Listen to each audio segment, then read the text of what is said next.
जरा सोचो, एक ऐसी दुनिया जहां चारों तरफ धुंध ही धुंध है, हर तरफ रहस्यमयी धुंध फैली हुई है और आप खुद को एक अनजानी जगह पर पाते हैं।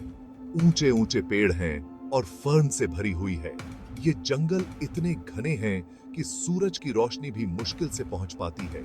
ये जुरासिक का जमाना है, एक ऐसा समय जब धरती पर विशालकाय जीवों का राज था और इन जंगलों में एक खतरनाक शिकारी घूम रहा है। ये शिकारी है एलोसोरस, जो अपने शिकार की तलाश में है। एलोसोरस ये कोई मामूली डायनासोर नहीं था।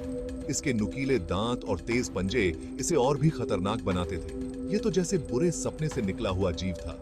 इसकी हरकतें और चाल ढाल किसी को भी डराने के लिए काफी थी।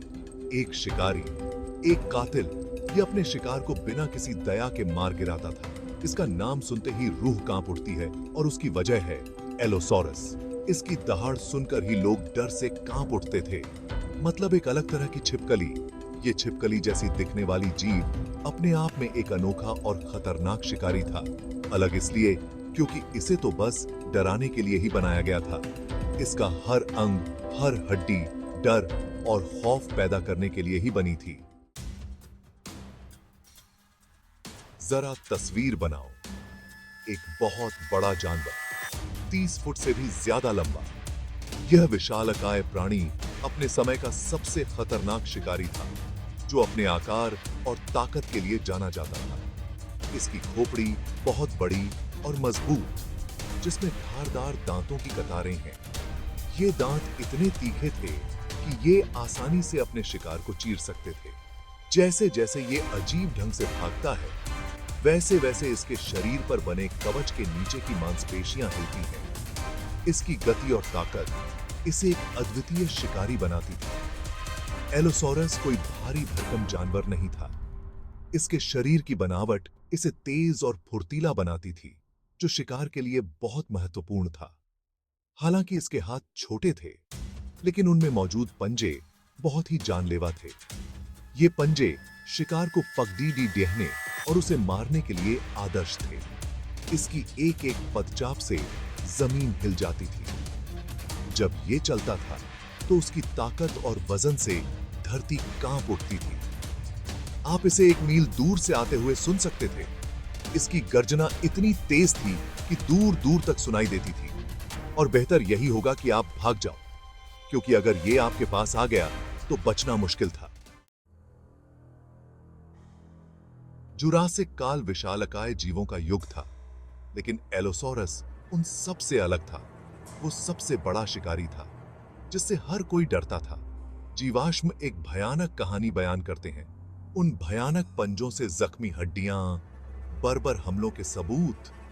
कुछ लोग कहते हैं कि एलोसोरस ने ताकतवर स्टेगोसोरस का भी शिकार किया था और उसने बड़ी बेरहमी से उन बख्तरबंद दिग्गजों को मार डाला था।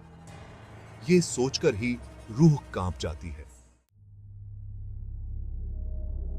भाग 4, एक भयानक मुलाकात। सूरज डूबने लगता है और प्रागैतिहासिक परिदृश्य पर लंबी लंबी परछाइयां पड़ने लगती हैं। आप अकेले हैं, बेबस। अचानक फर्न के बीच से एक गुर्राने की आवाज गूंजती है। आपकी रूह कांप जाती है। एलोसोरस पास ही है। जैसे जैसे वो पास आता है, आप पत्तों की सरसराहट सुन सकते हैं। उसकी भारी सांसें पास आती जा रही हैं।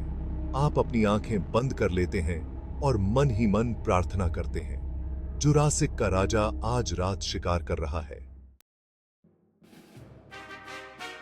भाग 5, एलोसोरस की अमर कहानी। एलोसोरस एक ऐसा नाम जो हमें प्रागैतिहासिक युग की गहराइयों में ले जाता है।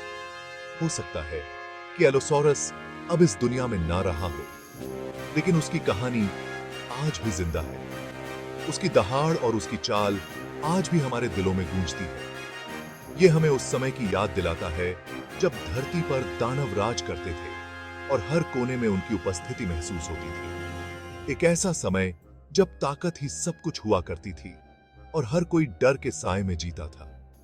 ये जीव अपने शिकार को पकड़ने के लिए हर संभव प्रयास करते थे। हम इन जीवों की तरफ खींचे चले जाते हैं, उनकी कहानियां हमें रोमांचित करती हैं और हमें उनके समय की कल्पना करने पर मजबूर करती हैं। उनकी भयानक शक्ति हमें अपनी तरफ खींचती है। उनकी जबड़े की ताकत और उनकी चाल हमें हैरान कर देती है। एलोसोरस आज भी हमें हैरान करता है। उसकी हरकतें और उसकी शक्ति हमें विस्मित करती हैं, हमें डराता है और हमें प्रागैतिहासिक दुनिया की खूबसूरती की याद दिलाता है। उसकी उपस्थिति हमें उस समय की सुंदरता और भयानकता दोनों का एहसास कराती है और मन ही मन हम शुक्र मनाते हैं कि ये सब अब बस यादें हैं। ये जीव अब हमारे लिए केवल इतिहास का हिस्सा हैं, लेकिन उनकी कहानियां हमेशा जीवित रहेंगी।